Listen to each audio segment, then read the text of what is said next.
Great to see you all here once again for Women's History Month. I'm Colette Hyman, the director of the Women's Studies program, and I want to thank you on behalf of the Women's Studies program and of Winona State University for coming this evening. Our speaker is Suzanne Pharr, and I'm especially thrilled and honored to have her here because it reinforces the work that we're doing in the Women's Studies program. Much of our focus is on the roots of women's studies, which is in political organizing, particularly around women's issues. And having Suzanne here, who is an activist and a community organizer and a writer, reminds us in the program of our commitments and helps us to build the kind of bridges that we're trying to build between academic work and social change work.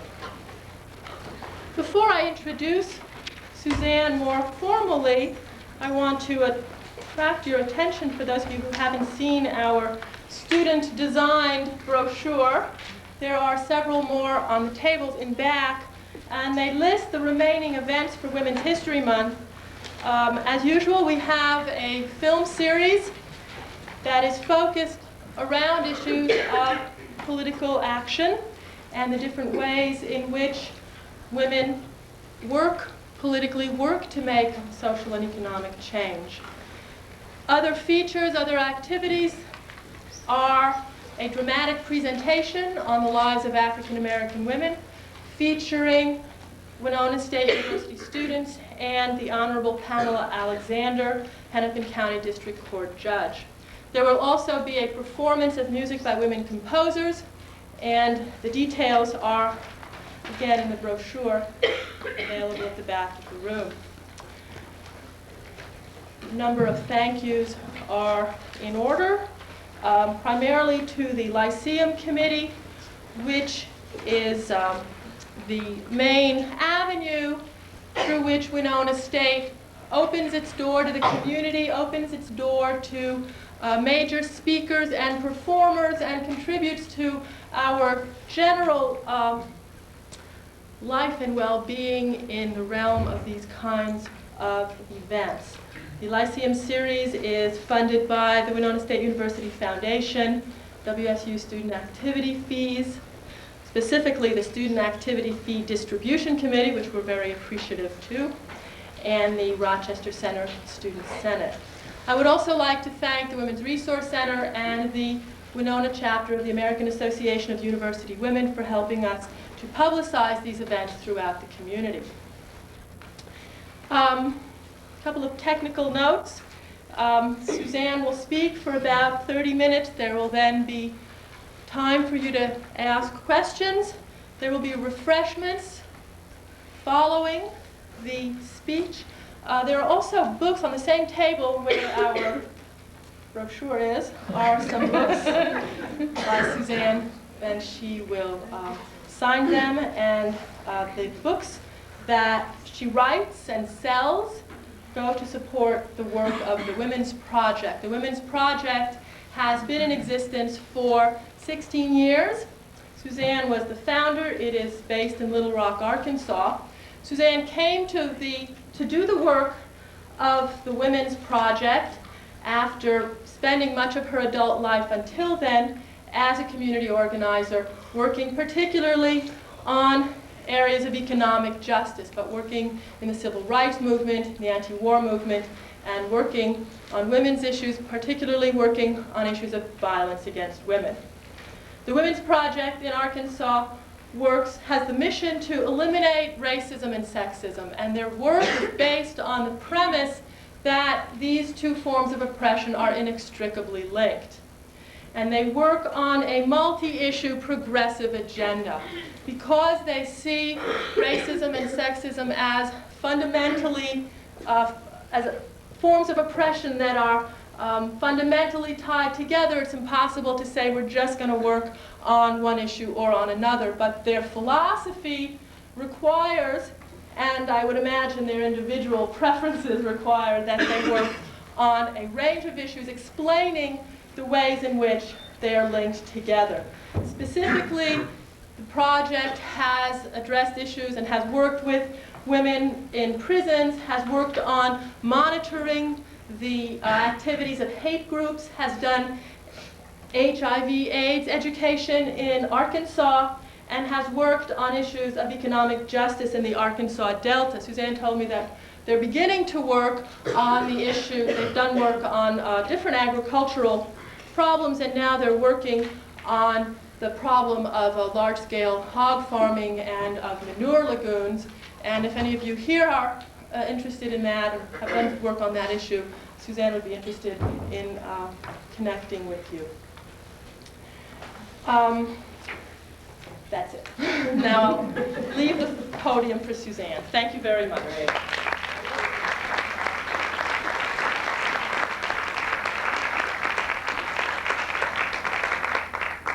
Can you think of any polite way to describe working on manure lagoons? So it's a challenge, isn't it? It's a challenge.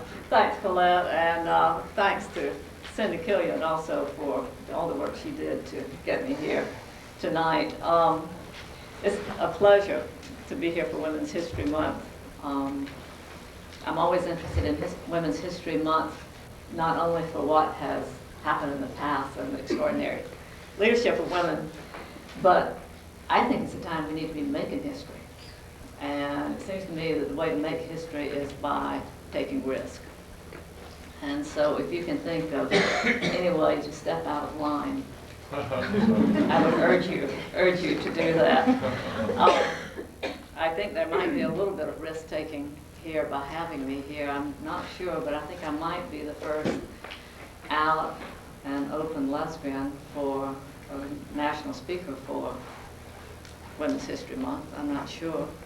I'm probably the first dyed-in-the-wool yellow dog southerner you've had here. So if that was a risk, I appreciate your doing that. So I want to talk a little bit tonight. I gave this a kind of formal title of multi-ethnic politics, crossing borders, building bridges. That was before Bill Clinton absolutely wore out that notion of building bridges. Sick of it, sick of him. I don't think I'll ever forget him for voting on that welfare bill, which has been the worst thing to happen to women and a very, very long thing, as well as a terrible thing to happen in this country in general. But under that subject, I want to talk about community, but I want to start first talking about the right, particularly the religious right in this country, or what many of us would prefer to call it, not the religious right, but can you hear me? Is my little microphone working? No? Little. Give me some guidance. How's that? No? Talk a little more. Would you like me to talk like that? It's very engaging, isn't it? How about this? What, those of you who own the microphone, what would be the best way to do? Well, it's going to bother you if you have to hold that all night, but I don't know what, you know. Calm down. How's that? Is that better? Also, I'll try to raise my voice a little bit. Many of us like to call the theocratic right, to separate that right from any notion of this being just regular religious people who are organizing, and to move it into what I believe is the political agenda of this group, which is the merger of church and state. And that is a very aggressive agenda that we see being carried out in this country right now. I ended up being a person for the last 5 years, I guess, who has done almost nothing more than watch the right, talk about the right, follow the right, write about the right, and sicken myself with the right. And the way I came to that is I've been working in the South all my life. And I've been working in the South since the late 60s as an open lesbian doing political action and social change work and social justice work, and particularly in civil rights for people of color. And found myself being attacked beginning in the 70s by various aspects of the right. Talk louder? Okay, thanks for the gestures. Being attacked by various aspects of the right. You probably remember, some of you, the Anita Bryant campaign that came in the late 70s. Around that same time, there was an effort in the mid-70s to get us ready for an International Women's Year.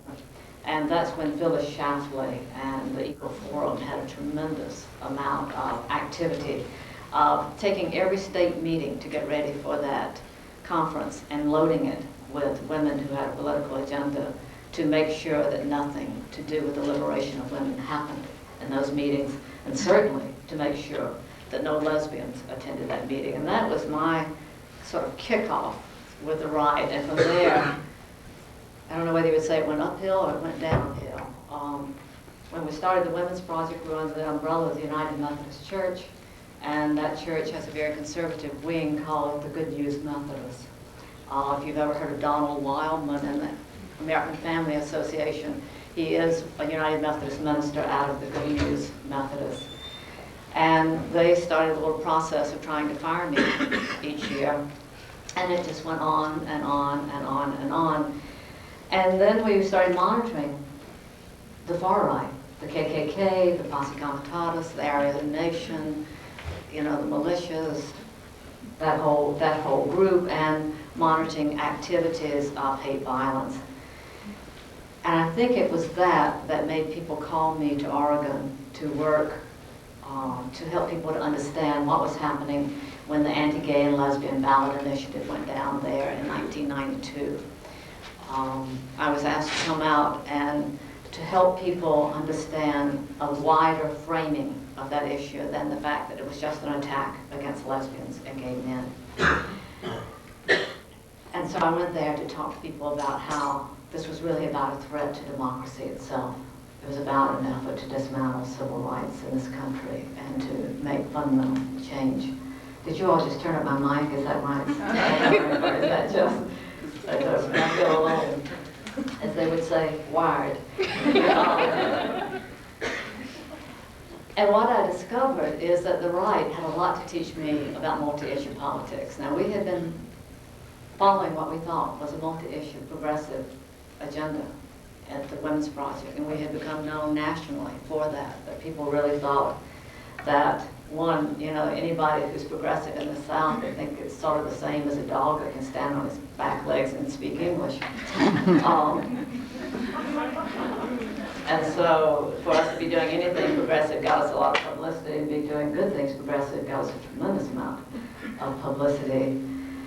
But so we were working on racism, sexism, and homophobia, and anti-Semitism, and economic injustice, and ableism, and all of those issues.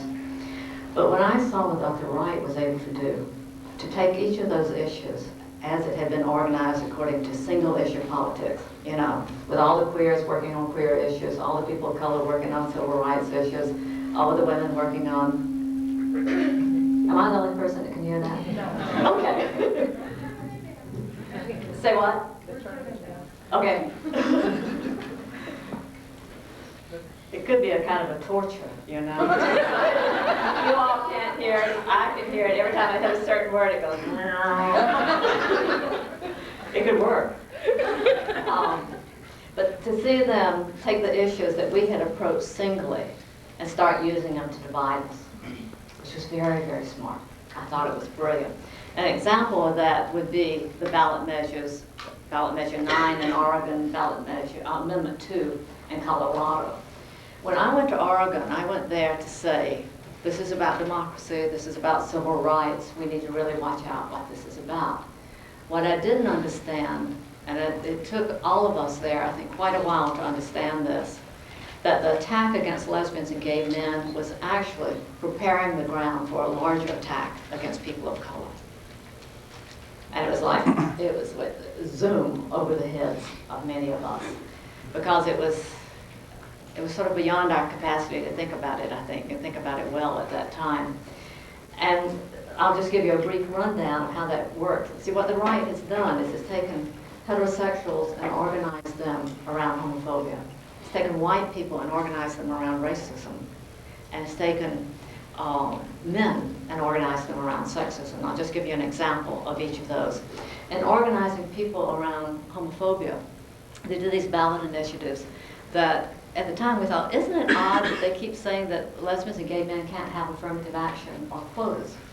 Well, I had never heard a lesbian, gay man, bisexual, or transgender person in my life say that they thought that we as a class should have affirmative action or quotas. But here suddenly was this ballot initiative saying that.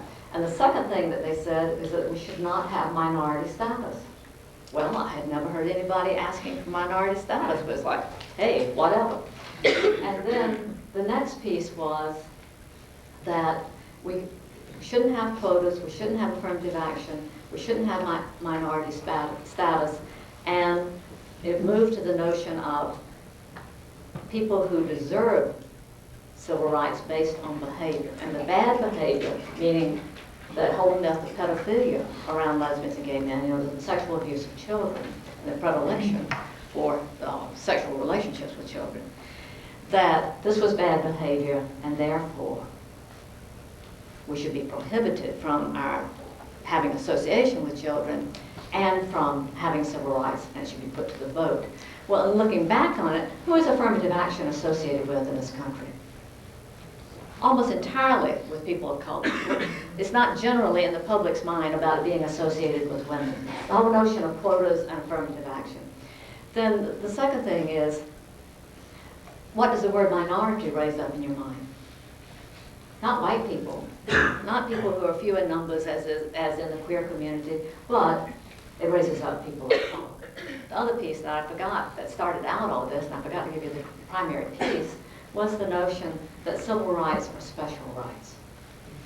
And the whole thing was called No Special Rights for Lesbians and Gay Men. They didn't say bisexual and transgender people because we weren't very cool enough to be saying it ourselves, and therefore we didn't put it in. But, and where did the special rights language come from? It came directly out of the backlash to the civil rights movement.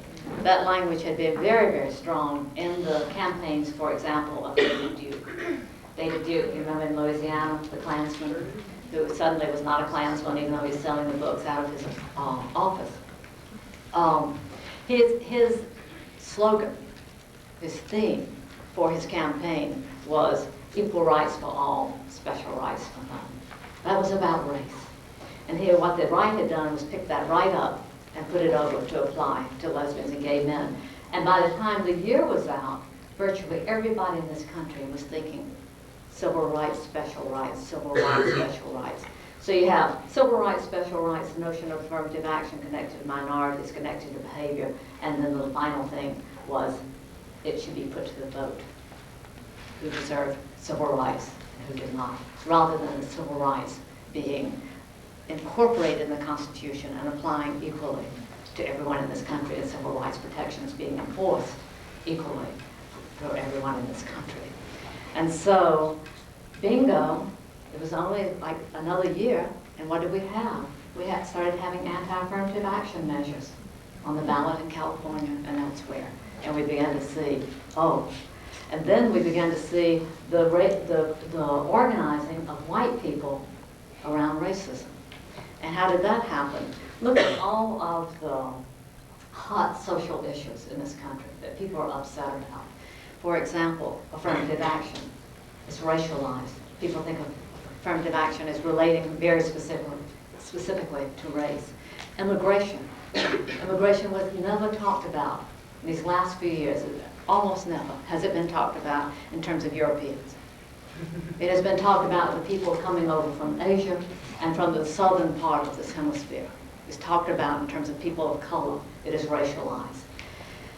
Public schools, the breaking down, as it's called, of public schools is seen as a racialized issue. It was caused for many people through busing, for the fact that in the cities that the schools have become integrated and those children are ruining our schools. Drugs, racialized, connected directly in the public mind through people, to be people of color. Crimes, racialized. And how does this get racialized? It gets racialized through the media. It gets racialized through the ordinary conversations that happen in cafes. but it gets racialized all the same. The anti-taxation movement in this country is based almost entirely on the notion that we, now define who the we is in this sentence, should not be paying for services for people who do not deserve them. And those people who are seen as not deserving them are people of color. That's the argument around immigration, you know, that's the argument around all it. And then you come to the big whopper that I started off with, which is welfare. And where does that go? Is that a racialized issue or not? That's a totally genderized, if that's a word, and racialized issue. That is thought to be female, and it's thought to be brown and black. And so you attach, so when you begin to have a system working, where you have corporations growing, the greater disparity between the rich and poor, with jobs being destroyed constantly, moved out of the country, downsized, you know, huge profits going to stockholders, anti-taxation movement, which destroys the ability of government to function, and then the destruction of services. You follow that? So you've got corporations with this enormous amount of disparity growing between rich and poor. You have an anti-taxation movement going because people are feeling economically unsettled and they're worried about it. And then you have the removal of services. And what you have, I think, is a very, very sad situation in this country at this time because of that. Then, my last little point on this is that we see the right organizing men around the issue of sexism. And we see this most clearly, I think, in the growth of the Promise Keepers in this country. Promise Keepers, on one level, I think do a tremendous amount of good. They argue for, on the surface, I think it appears to be good. They argue for the notion of men having more responsibility in their families and more responsibility in their communities. And I say, as a religious right would say, and most of my family, praise the Lord for that. I've wanted that as a feminist all of my adult life, for men to take more responsibility in their families, more responsibility in their communities. Promise Keepers, unfortunately, are created and backed by people who are very much anti-women's liberation or freedom, and they're very much anti-gay and lesbian, and they are primarily all white. I don't know what you feel about large stadia filled with white men talking about these issues when they're backed by Focus on the Family, the Christian Coalition, Coach McCartney, who was the primary sponsor of Amendment 2, the Anti-Gay and Lesbian Initiative. And when they're said to be having no political agenda, I went with some other women and progressive men to a Promise Keepers meeting in Eugene, Oregon, and there was a clear political agenda put out by Reverend Hagee. You probably see him on television. Hagee, can you hear me? Reverend Hagee, who is out of San Antonio, Texas, and he laid out an agenda that was anti-welfare, that was anti-taxation, that was, went right down the line of the right.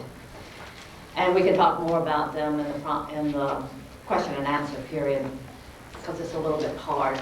People see them either as being like a great kind of revival meeting, or being, this sort of goes from this side to being a revival meeting to the idea that these are the ground troops for fascism, and a lot of people fall in the middle of what they think about that. So I would say that doing this for the last 4 or 5 years ended up feeling for me ultimately depressing. To do nothing but play Chicken Little, the sky is falling, the right is growing, we're moving to fascism, we're moving to this, we're going to go bust in terms of the economy, on and on and on. And I and lots of other people in this country who are political activists have come strongly to feel that we need to defend ourselves from the right. It is a very growing group of people with tremendous strength. But what we need so critically is to build progressive people and a progressive agenda, to build hope, to build vision, if you were talking to a group of men who wanted to do something about their society, who wanted to be more responsible in their families, in their home, as a progressive person, what would you offer them? If you were talking with a group of youth who are saying that we're upset and think we have no future, we think that the whole place has gone to hell, what would you offer them? This is what I mean by vision. This is what I mean by building a progressive agenda. So I think that we now have a recognition of a need for vision, a need for spirit, you know, a need for maybe not a monolithic belief in one religion or one God or one anything, but a belief at least in the human spirit and the kind of morality of what we stand for. And that we need an appreciation, I believe, of our history. I always feel, as a Southerner, that I stand on the shoulders of hundreds of people who struggled for freedom in that region of the country. I've had the privilege of, for example, of growing up with those old civil rights workers who have looked me in the eye and said, don't you just dip your toe in the water and then go somewhere else. If you're going to do this, you do it for your life. Longevity is everything. That you think it's bad now, we came over on the boats. It's always been bad. And we've had ups and downs, but we're looking toward freedom. And that has been a privilege to know that those people went before me, you know? To know that the older feminists, the first wave, went before me and fought for freedom, for me to stand here right now, looking like I do, talking like I talk. For those lesbians, gay men, transgendered people of Stonewall, who went out there and fought the cops, you know, over 25 years ago, and gave me a place to say, isn't it great to be here tonight as an open, out, public lesbian. You know, that's a history that we have to understand. This reason, pitiful as it is to have 1 month devoted to women's history or black history, but it still is a grand thing to have something. So, what are we going to do? What are we going to do to make this happen, to have a vision, to have spirit, have a sense of being, I think, on solid, moral, and, dare I use it, righteous ground. And I believe, and this is why I've argued for a long time about the connection among the oppressions. To connect the oppressions, actually, for me, is to eliminate them. To say that racism is connected to sexism, is connected to ableism, is connected to, you know, all of those, how they're connected, is to say they're connected, and therefore all the people who suffer them must be connected. That in order to change the world, these people have to connect. We have to connect. We cannot do it in isolation. Identity politics and single-issue identity politics have worked well for us. And that 30 years ago, people thought, some people still do, that they don't know a lesbian or gay man, a bisexual or transgender person. Now virtually everyone does. At least know that we exist. Worry about whether or not Ellen's going to come out. Now, I spend a lot of time worried about that. You know? Part of the reason we know about lesbians and gay men now is not just because we have done struggle over the years, but because the right put us on the lips of virtually everybody in this country saying those queers are going to destroy the society. They're going to destroy the home. They're going to destroy the family. They're going to do whatever. People talked it up. But I think identity politics, I think that politics has done us well because it has brought us to visibility and it's connected us to each other. And so now we can actually come to the table and sit down with other people as people of color, as people with disabilities, as women, as whatever group that we come from.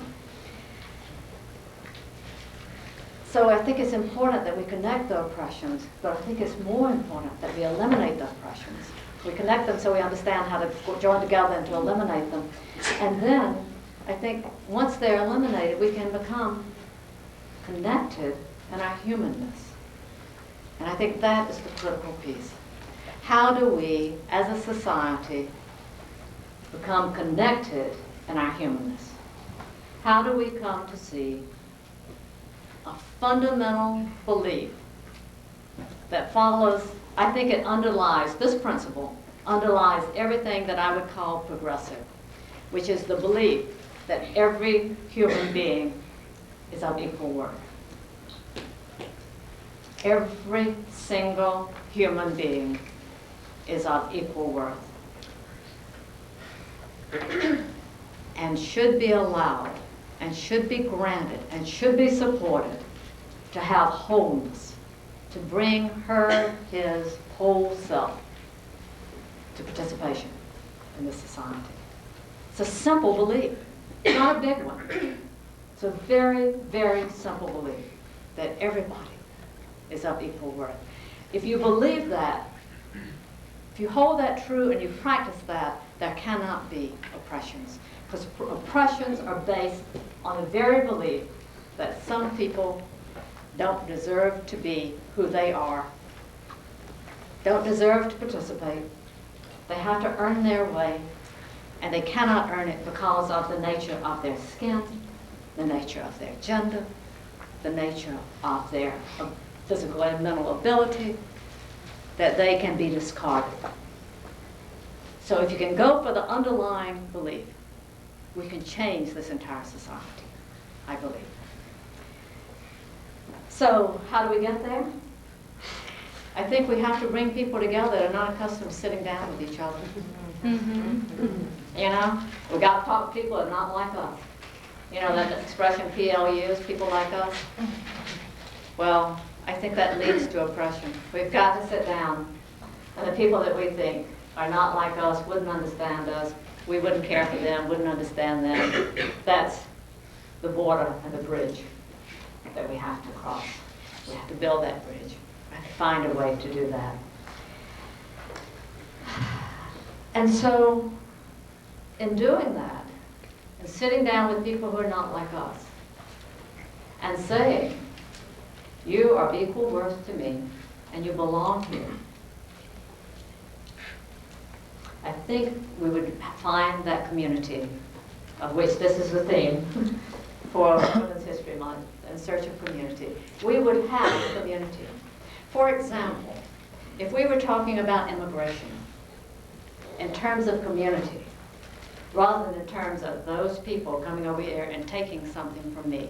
You know, Rush Limbaugh did an enormous amount of harm, I believe, by building the notion daily that there's not enough to go around in this country, and you are going to take something from me. So you have both the scarcity and a mean-spiritedness. It's a horrible combination. The notion there's not enough to go around, and you are going to take it from me, so therefore I have to keep you down. But what if, instead of saying there's not enough to go around, there's plenty to go around? People who are stockholders in this country made a 30% gain over the last year and the year before that, and are continuing this year in a terrifically strong market. The problem is it sits at the very, very highest levels in the top 10% of the population of this country. It is not spread around. So we're scrabbling down here against each other for it. So rather than thinking that somebody's going to take something from me by being an immigrant, as people have thought for very, very many years, used to think that about Irish, you know, group after group after group coming in. Oh my God, we're going to lose the jobs, they're going to take something from me. What if we said we are going to think about it in terms of being good neighbors? That we all belong here. We all, except the indigenous population, came here on boats of one sort or the other. and we welcome you. And we think about what being then a good neighbor means. How does a good neighbor act? And we have conversations then about what neighborliness is, rather than what spite is, what viciousness is, what attack is, what denial of people's rights is. I think you can begin to see that this is a moral issue.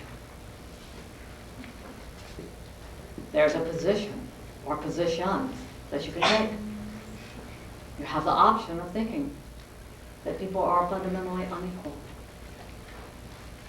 and some should be kept down. Or you may take the option that people are of equal worth, and everyone should be raised up. To me, these are moral issues. So I look for hope in this from some of the people who are not even people that I have thought about sometimes enough. People that I'm just becoming aware of sometimes. I'm beginning to understand more and more about how race works in this country. And more about how, as a Southerner, I've tended always to think African American and white, rather than thinking Asian, Pacific Islander, Hispanic, Latino, thinking those broader, Muslim, thinking all those terms of culture and religion and race. I'm thinking more and more about youth leadership and how exciting it is that we mostly have not had a major liberation movement that has not been youth-led in terms of the actual working of it. I think of the work for civil rights and work against the Vietnam War. Terrific youth leadership. And I feel like that's beginning to rise up again. Not youth leadership that's monitored by adults. Youth leadership that is created and executed by youth. And then I think about it in terms of workers in this country. I think that we're seeing a time where the economy is so shaky that people who are middle managers are losing their jobs, and people who work for Burger King and McDonald's are losing their jobs, and people are feeling similar, though different, insecurities, and might be a chance to come together. Wouldn't that be something to see someone who was downsized from IBM sitting with someone who was downsized from McDonald's, talking about what it means to be without work, even those are two different realities. And then I think about people who are rusting open gender and gender roles and gender identity. And I think about leadership of that among not only transgendered people, but from particularly queer youth, but youth in general, who say, no longer will we accept narrow classifications of who we are in terms of gender. There's something much more fluid, much wider than just male and female. There are many options all along the way. There are many acting out in behaviors that we don't have to be restricted to roles. Offers revolutionary possibilities for how women might be in the world, for how men might be in the world, for how gay, lesbian, bisexual, and transgender people might be in the world. All of those terms could come to have little or no meaning because people might be free and fully human without classification. Those are people thinking those ways and producing conversations that all of us need to be part of. That's what I mean by when we're working on Women's History Month, we need to be taking risk and making history by having those conversations and being daring. So, to end, because I want to spend most of this time with us talking with one another, I think that we can build a society where people can be fully human, where people don't have to be categorized and classified and kept into very tight and specific behavioral roles and be condemned if they try to act out their humanness. I think we can accept that as a principle.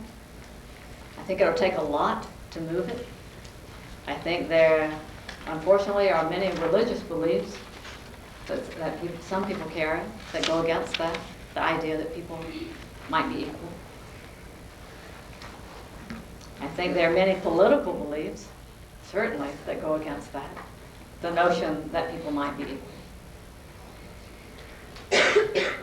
But I want to live in a society.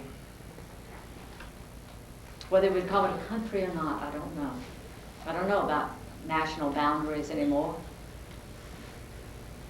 It's another conversation I'm ready to have anytime, any place with people. What does it mean to have a national boundary when companies and capital can go anywhere they please and people can't? So boundaries are just to keep people in place, but not the exploitation of people? That doesn't make any sense to me. So you can go to Taiwan or you can go to the Philippines and have people make Nikes for a few pennies and sell them here for $150, but those people from the Philippines can't come here? I don't know what do national boundaries mean anymore. But I want to live in a society where people are of equal worth and where people have authenticity, where people act out their very real and whole and complete selves. And so I call for that as a morality. I'd put it along anybody's. I believe there's no higher morality than the notion of equality and the notion of justice, equally distributed. So with that, I want to stop and see what you have to say. And I don't know if you haven't been in a question and answer with me before, but I don't like to think of it as Q&A so much. I love the idea of Q&A. I ran into a bunch of people out in Seattle, Washington, that were called Q&A, and that meant queer and Asian. Yes, what an idea. I love that.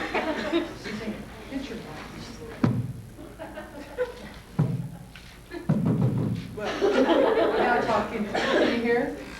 You hear too well. I didn't realize you had on headphones when I did that. I'm sorry. It wasn't meant as an act of cruelty. I was trying to be a little smart, you know. So anyway, what I would like to see this be is a discussion, which means that anybody here may answer anything that someone else said. It also means you can stand up and make a statement. It doesn't have to be a question. All right? So you can stand up and say, I hold this to be true, or whatever. So we're going to do this for, how long are we going to do this? How long are we going to do this? Who's in charge? I'm in charge. How sweet it is. Well, I hope all of you all have something to drink. And I just need this for a second. So let's start. Questions, comments, discussion.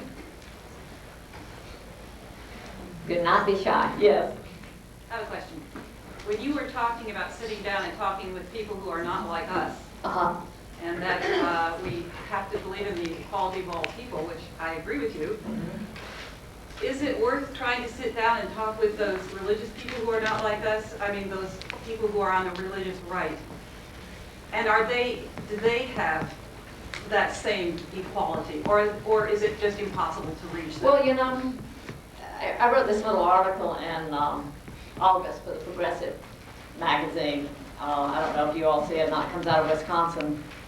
And I can't remember the name, what the title was. It's something like Lefty Lesbian.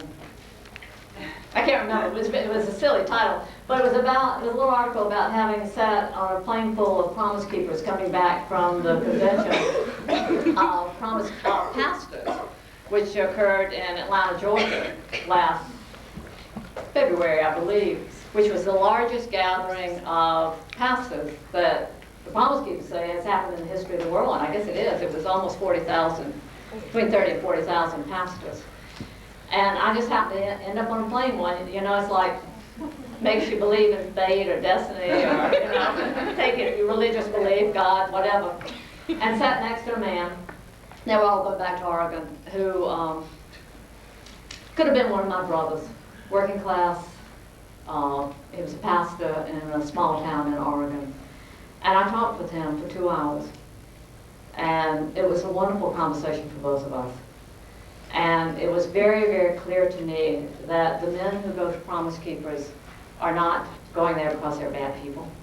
They're going there because they feel something is desperately wrong with the society, and they're looking for some way. People in my family belong to Promise Keepers. I come from a mixture of conservative and semi-liberal. And that conversation was so critical to me because we moved closer together in the process of talking. He had never talked to someone who was an out lesbian. I certainly had, at that point, had never talked to a Promise Keeper, even though I'd been reading about him, writing about him, talking about him, without enough information. And so I thought that was well worth it. I think everybody who is pulled toward that, I think where it's hard to sit down is with the leadership. That's the place where it gets difficult. They've been trying some kind of mediation projects where people sit down with the leadership of Promise Keepers and the leadership of progressive organizations and come to kind of community agreements. And that hasn't been very helpful because Promise Keepers have a little over, I guess maybe almost 1.5 million members now, and a staff of 400. And these little progressive groups will be 10 little groups in a town like this, sitting down to come to community agreements. Well, there's it's sort of like mediating battering. You know, if you have a batterer who has lots of power and has done and has the money and, you know, those kinds of things, trying to mediate with a battered woman, it's not even power, you know, so it's hard to do mediation. But I guess the short answer is, yes, I think it's important to talk with everybody that we can and not to always expect success. And I also believe, and this is the thing, I think the reason I use that anecdote about the old civil rights workers, I think we need to take the long view. We're not going to mount a revolution tomorrow in this country. We're not going to bring the social change about by next year that we hope. But as we build slowly, step by step, in the next 10 years, I think we'll make radical change. But I do believe it has to be the kind of the philosophy of Gandhi, which is, as we move to liberation, every step toward liberation, every step has to have liberation in it. So you don't do expedient things. You don't say, well, I'll sacrifice people's freedom here in order to have freedom 10 years from now. You say, no, we're going to treat people whole right now because we're working for a world that has wholeness in it. So.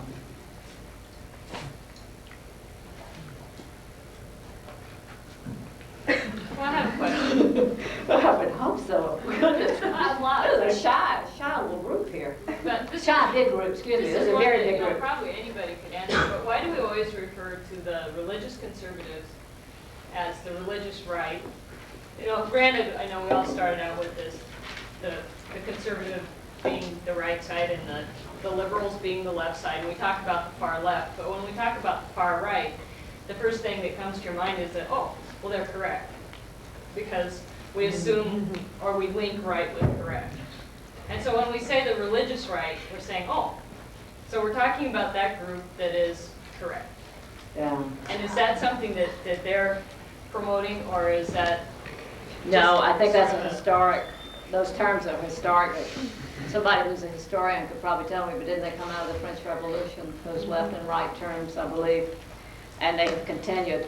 And the reason we talk about the religious, we call it right, is when, this is a little, I'll try to make this very, very short, but the right, the new right started organizing out of the campaign of Barry Goldwater in the 60s. And then in the early 70s, around 1971, when George Wallace ran, they realized they could organize around race to get political victory.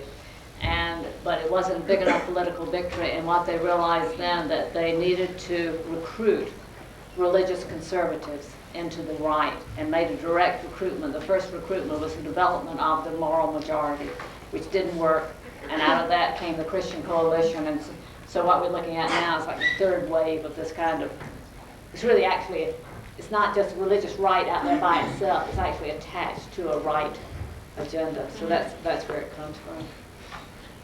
Yeah. Yeah, I want to go back to what you're saying about it being the patriarchal right. And when we say it's the religious right, it kind of lets off the hook capital and entrenched power that gets kind of obscured because it's just these right-wing religious fanatics. Right. Anyone else? Is this how you all are in classes?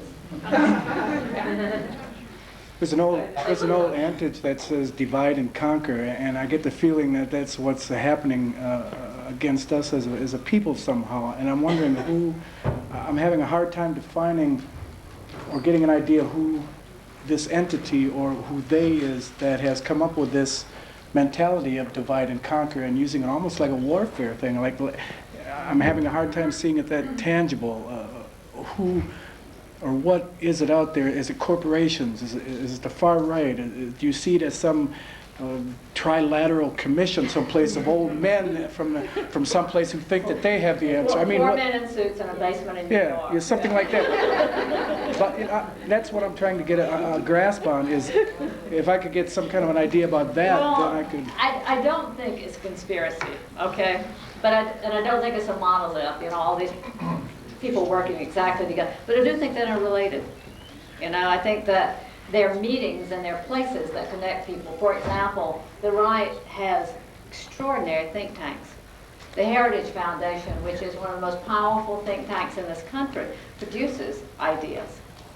You know, they can lay on every conservative journalist's desk a fact that describes a position overnight and have it in newspapers. You know, that kind of thing. For example, remember the controversy over whether lesbians and gay men should be able to serve in the military? Does everybody remember that one? Mm-hmm. Okay. Nod your head and act like you do. You do not want to be politically ignorant when you're sitting in a university, so go yeah. Because it was in every newspaper in the country. So you want to be cool, all right? When that occurred, Donald Wildman, through the American Family Association, immediately put the gay rights, special rights video on the desk of every congressperson. Just like that. So, you know, that kind of stuff. You know, is there a they?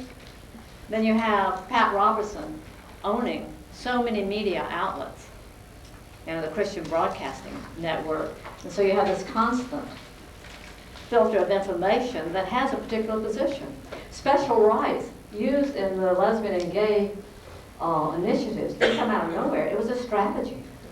And it was a strategy to say, let's change what people think about civil rights so that the move down the road is to demolish them. The anti-government sentiment connected to an anti-taxation sentiment is a strategy. And I think that comes primarily out of think tanks. American Enterprise Institute, where did we start associating so incredibly? And right at the same time that the anti-gay and lesbian ballot initiatives come out, why did we start associating so incredibly bad behavior with people of color? It was the very same time that the bell curve was produced. Remember all of that? The bell curve, the whole notion of eugenics, and one's behavior being connected to who one was genetically, followed immediately by the end of racism by D'Souza, which came out of the American Enterprise Institute, which is a major right-wing think tank. So there's not this one, those four men, you know. You wish it were, and then you go, how do we get them? You know, how do we convert them, or how do we do whatever we're going to do?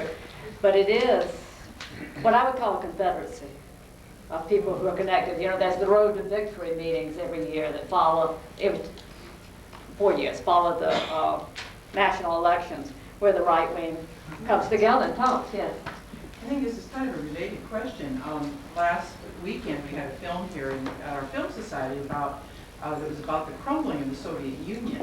And does it not seem to you that the kind of international discrediting and sort of diminishing of communism has freed up a lot of energy and resources Yes, that are now being absolutely turned inward? In other words, we don't have anybody out there to hate anymore, so now we're going to hate exactly these people that live next door. Mm-hmm. So you bring the whole anti-red fervor Yeah. and put it here. And I believe the greatest, I mean, a lot of people think there are different kinds of threats. The threat that gives me the most fear is the notion of the merger of church and state. And out of that, I believe that we would lose extraordinary rights in this country. And the way to watch the merger of church and state, I believe, is to watch the progress of privatization. Privatization of schools, privatization of human services, privatization of prisons. Watch that progress, because in order to have the merger of church and state, you first have to privatize. There have been a couple of approaches from the right. One was to go internally and change those institutions, like schools. You know, so you change the curriculum, you make sure that people can't talk about queer stuff, you make sure there can't be any sexuality education, you know, you do, and you basically get them just logged with fear of lawsuits, you know, and controversy and that kind of thing. So that's going on. And then you move a voucher program and a privatization program, and you start that. Because if they don't become privatized, then it's hard to make them religious schools. It's hard to own the curriculum unless you privatize them first. And let me hold on just a second. So with the prisons, what we're seeing is an extraordinary growth of prisons and of criminalization. That despite crime going down, that the penalties are going up and the numbers of people incarcerated are going up and the numbers of prisons being built are going up. If you're going to have such disparity between the rich and poor, you have got to warehouse people, because you're going to have unrest. And it's by no accident that majority of the people put in are young and our people are cold. Yes? You're talking about privatization, and I called the local cable company because there's EWTN carried on the cable here, and I don't know, that's a Catholic channel, and I called them, and there's actually a law which says that all cable companies have to carry one local religious channel. And I asked them why they chose EWTN, and they said, well, they called up, I think it was the Christian Coalition, and got money donated so they could afford to buy out every other religious channel that wanted to get in. So I mean, you're talking about who is it? It's just the fact that they're so connected that they can just call up and get millions of dollars to pay TCI to carry their channels and close out all other religious channels. One of the things that the right has done very successfully is watch for people's station licenses to come up so that they can buy them. And where we were saying, well, who cares about that little bitty town in northern Minnesota? They were saying, the message goes to everybody working who listens to a radio. So we buy this for $100,000 and we've got the ear. And you start turning on the radio and suddenly, I don't know how much driving around you all do, but there are parts of the country where you can drive and you hear nothing but right-wing programming. It's Rush Limbaugh and kind of a theocratic religious point of view. But yes? If we assume that this merger of church and state that you're warning us about is something to avoid, I wonder what you think is the proper relationship between religion and the state. I believe. I don't think you want to say that religion is an entirely private affair, but that religion has always historically had a voice to say. I mean, when you look back in the 19th century, the revivalists were involved in the Underground Railroad. You know, Oberlin College was a conservative religious institution. So historically, there's always been a role for religion to play within society, and I wonder what you think it is now. I believe that we need a multiplicity of religions and religious freedom, and the freedom not to believe anything. I mean, I think that we have to have that very, very wide variety and protect it all the time. Never to assume that this is a Christian nation, for example, which is always said just about the last, since Reagan went in, Carter, virtually every president has gotten up and said, in this Christian nation, whatever.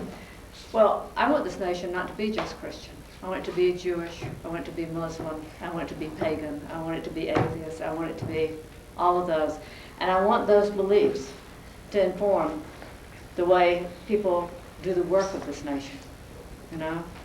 But I don't want it to be legislated. That I think as soon as you have the merger of church and state, it becomes one church or one religion. And that to me is the fear. I want the democratization of it. Does that make any sense? Is that the... I mean, do I want it to have a role, as in, do I insist that the president or the people who are in Congress or the people who run institutions must have a religious faith? No. What do you think of Jesse Jackson? Well, I worked on both his campaigns in the South. And he was, at that time, the first person that I had heard talk about from the political public office about multi-issue politics and actually bringing everybody to the table. And for me, that was such a remarkable idea that I still and will continue forever probably to honor him for that. I think he's had difficulty finding a place to serve, you know, to figure out his role. But if the question is, do I have a problem with his being a pastor? No.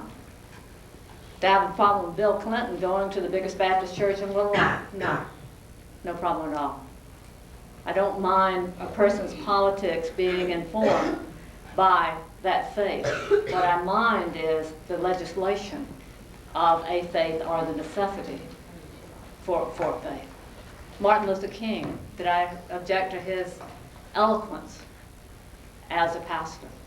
I loved it, you know? It moved me tremendously. Still today, you can talk about justice rolling down like a river. And I don't sit and read the Bible every night, but I love that from the Bible. You know, I love all those phrases that came out of that. But I think as soon as you get into that merger, as soon as you get in the legislation of it, you get into oppression. You get into singularity of what is permitted and what is not permitted. Yes. This is a couple of things at once, but I think that sort of the given that most people are going to agree with is your strong statement about the equal worth of every person. I mean, that's sort of everybody's fiat. And yet the origin of that for most people probably has been in churches. And I think that there's also an assumption on the part of most people who have come out of churches or who have been in churches that that kind of equality really exists within those structures, which, you know, I believe not to be the fact.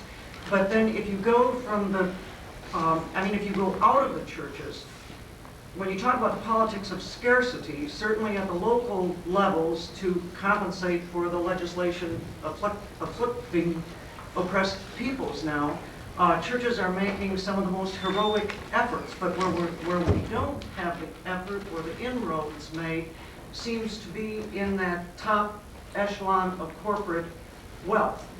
And I believe that people tend to get along much better when resources are not scarce, so that I think that the economic piece to me is a really central piece. Oh, yeah. And I'd like to know what your thought is about impacting on, you know, corporate wealth, because otherwise I think, you know, we're walking around in circles here thinking we're going to do something at these, you know, these local levels, and I think it's not going to be possible without breaking that structure of wealth. I don't know what we're going to do. I agree with your point though about the right rising because of that economic problem. The right really started gaining power around 1973, 74 when economic change occurred and we stopped being a country of growth, you know, in that wide economic sense, and started toward Reaganomics and, you know, that corporate agenda. But in terms of making that change for corporations, I don't know. I would be the leader of probably a mass movement now, if I had the answer to that. I think there's a lot of talk about corporate responsibility. I believe that the government has to have some sort of control. Since the time of the election of Reagan, we've done the deregulation and the destruction of all of those pieces that were in place to monitor and to shape what corporations could and could not do. And we've had a consistent attack against unions. I believe that workers have to organize. You know, we have to. And I think poor people who have to organize, those being one of the same in almost every case, workers and poor people. And those are the best answers I have right now for that. But I think that's on the local level. I mean, I think that's the you and me of organizing and putting our sort of shoulders together, not to get privilege, but to share privilege in some kind of way. Hans, you're going to be the last, because I think we probably need to close here pretty soon. Okay, I'm wondering what your analysis is in terms of why right-wing organizing seems to be so much more appealing and successful than left-wing organizing.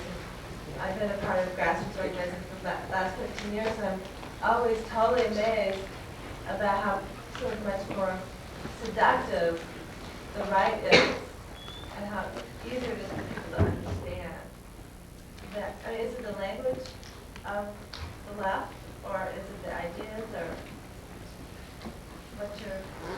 Well, I think there are a number of things. I think it's harder to bring people of differences together than to bring people into the notion that they're the elected group and all of these who are different should fall off the side. You know, I mean, I think that's one piece of it. I think that the right has pretty consistently offered people an unreal vision of their agenda, which is a vision of the past. You know, sort of lifting up the 50s and right after the Second World War as being the time when the family was the strongest, being the time when community was here. You know, all that picket fence stuff that people are constantly doing now, you know, kind of romanticizing that period. It's a time when the economy was good, you know, it was post-war economy. Well, the economy was better then, but it was a hell of a time for most of us. For women, it was not a good time. You know, we were being battered and we had nowhere to go. We had no one to talk with about it. We were being raped and incested. We had nowhere to go, one to talk with about it. Lesbians and gay men were closeted and terrified. People of color did not have civil rights. You know, I mean, just name all the things that were going on there. Did we have community stability? I think some white people did. Some people of color did, but at what cost? And so I think it's more difficult to talk about. And I think this has been true. I mean, those of you who are Christian, if you go to the Bible, I think if you look at this and the teachings of Jesus, it is way more difficult to talk about what Jesus talked about than it was for the opponents. You know, to say, follow me and I will make you rich, rather than basically a socialist vision that we have to care about one another in real and equal ways. What you were talking about, people learn this, I would disagree on one point, not in the church, but from faith-based beliefs that have learned that thing about people having worth. And for Christians, where many learned it was from the teachings of Jesus. Largely touted, for example, Christ is as being, you know, it's anti-Christian to be lesbian or gay. Well, I used to love it in the 70s in Arkansas when we used to pass out these little pieces of paper, a little folded, you know, piece of paper that's folded like this, and on the outside of it, it said what Jesus had to say about homosexuality, and you open it up, and it was blank. And so, and there's zero, zip, you know. So people learn, you know, certain kinds of things, and I think that's a hard thing to teach. It's a very hard thing to teach, the notion, because most of us have not experienced true community and true sharing out of our lives, you know, the true joining with one another in equality. And so we walk a bit of a tougher road, you know, and sometimes I think because we have such level of oppression too, we get pretty grim. And we talked about that a little bit today over the Women's Resource Center.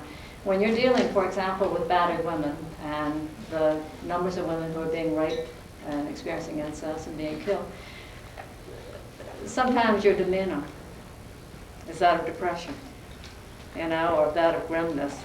And people are not very eager to join with you in doing that. And so I really believe, as I think we said starting this off, we really need to have some life of the spirit, you know, some place where this room is filled with the joy of our being here together. You know, it's filled with the fun. You know, the singing, the dancing, the sense that we are united in a just cause.